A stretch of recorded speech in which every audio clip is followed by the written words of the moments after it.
Varahafoods Diwali Combo Pack.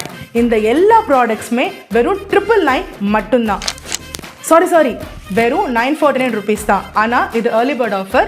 நீங்கள் October 1ஆம் தேதியிலிருந்து அக்டோபர் 7ஆம் தேதிக்குள்ளே இதை நீங்கள் ஆர்டர் பண்ணியிருக்கணும். என்னெல்லாம் ப்ராடக்ட்ஸ் இருக்குன்னு பார்த்துடலாமா? Special mixture, Tirunelveli special ghee halwa. அதே மாதிரி தான் நம்மக்கிட்ட கீ மைசூர் பாக்கும் இருக்குது. பாதுஷா, பட்டர்முருக்கு, மிளகு காராச்சேப், மாலாடு, தேன், திப்பிலி, இஞ்சி சாறில் பண்ண இஞ்சிலேக்கியம். இந்த ப்ராடக்ட்ஸ் எல்லாமே அக்டோபர் 23லேருந்து அக்டோபர் 28ஆம் தேதிக்குள்ளே உங்கள் கையில் வந்து சேரும். இந்த ப்ராடக்ட்ஸ் எல்லாம் உங்களுக்கு வேணும், தீபாவளியை ஸ்ரீவராஹா ஃபுட்ஸோட கொண்டாடணும்னு ஆசைப்பட்டீங்கன்னா www.srivarahafoods.comல ஆர்டர் பண்ணுங்கள்.